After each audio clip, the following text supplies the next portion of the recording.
Three Nigerians deported from the United States for various crimes, as at least 3,000 more deportees expected to return home.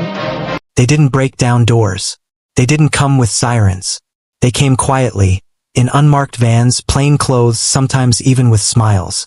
First, no one noticed. Cousin didn't show up for work. A friend stopped answering calls. A neighbor's house was suddenly empty. But whispers began to spread, from Houston's Little Lagos, to the Yoruba enclaves in the Bronx, to the African neighborhoods of Maryland. Nigerians were disappearing. Not into the night, but into immigration vans, courthouse side doors, and lockdown facilities. And strangely, it was almost always Nigerians.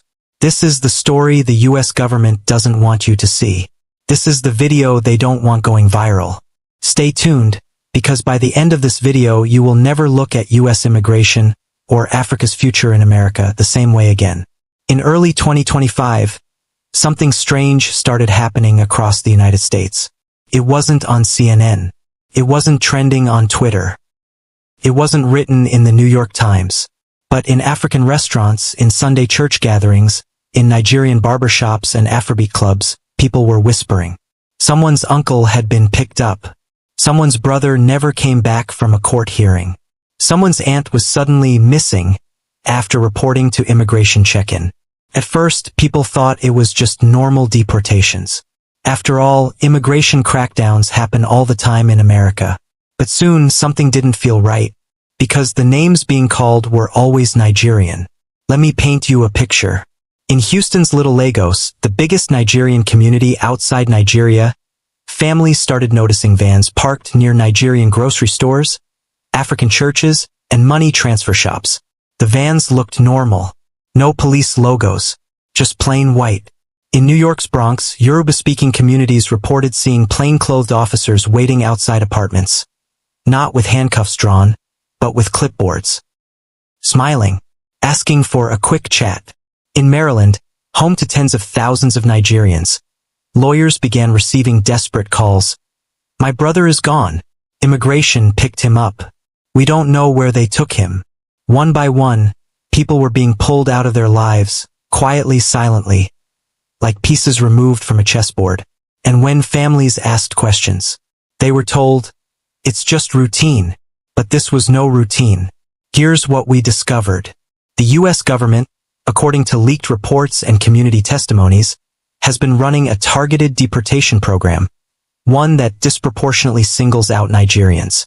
Now you may ask, why Nigerians? Why not Ghanaians, Jamaicans, or Mexicans? The answer is chilling. Reason 1, the numbers. Nigerians make up the largest African immigrant group in the US, over 500,000 strong, with growing second and third generations. If you want to send a message to Africa, Nigerians are the loudest target. Reason 2. The stereotypes. For decades, Nigerians have been stereotyped in US media as fraudsters, scammers, or troublemakers. Never mind that Nigerians are also the most educated immigrant group in America. The stereotype makes them easier to target. Reason 3. Politics. With rising US Africa tensions, analysts believe Washington wants to send a warning shot, reminding African nations that no matter how loud they rise, America can still pull the strings by threatening their citizens abroad. And how did they do it? Not with midnight raids, not with SWAT teams, but with quiet precision. Courthouse side doors, Nigerians attending routine check-ins were escorted through side exits straight into waiting vans. Plainclothes arrests, officers disguised as delivery drivers, Uber riders, even maintenance workers showed up at Nigerian apartment complexes. Community infiltration.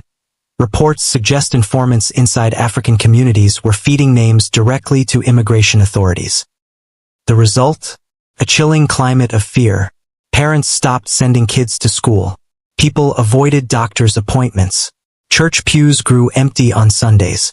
Because anyone at any time could be next. Behind every statistic, there's a story. Take Chioma, a nursing assistant in Maryland. She'd lived in the US for 14 years. No criminal record. Paid her taxes. Her only crime? Her visa had expired while she waited for renewal. One morning, She dropped her kids off at school. By evening, she was gone, picked up outside her apartment by plainclothes officers. Her children came home to an empty house. Rakunal, a young tech worker in Houston. He had just been promoted at his job. But when he went to court for a minor traffic issue, he never walked out. Immigration was waiting by the side door. His friends only found out days later that he'd been flown out of the country. Or Pastor Daniel in New York. His entire congregation watched as he was escorted out of his church office by men who didn't wear uniforms. Just polite smiles. Within 48 hours, he was on a plane. These stories aren't accidents. They are patterns. And the community knows it. Everyone whispers the same thing. Why Nigerians? Why now? Perhaps the scariest part isn't what's happening, but what's not being reported. Mainstream US media has been silent. No headlines. No breaking news. Why? Because exposing this would mean admitting that the US government is conducting targeted ethnic deportations. Instead, the silence allows the machinery to continue, unchecked. But word of mouth spreads faster than silence. And the truth is leaking out, one whispered story at a time. This is bigger than immigration. This is about power. This is about reminding Africa who controls the narrative. For decades, the US has courted African talent. Doctors, engineers, tech workers, students. But now, at the very moment Africa is rising, with leaders like Ibrahim Traoré, with countries cutting Western ties, with new Pan-African alliances, the US is quietly reminding Africans, we can uproot your people whenever we want.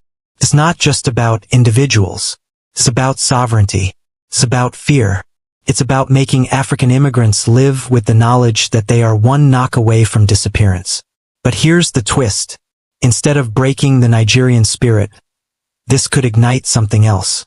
Because across African communities, anger is rising. Solidarity is building. And voices are getting louder. This silent deportation program may not weaken Africans. It may unite them like never before. So now we ask, what do we do? Do we stay silent, while mothers vanish and children cry alone in empty homes? Do we accept that Africans can be targeted without accountability? Or do we raise our voices, in America, in Nigeria, across the diaspora, and say enough?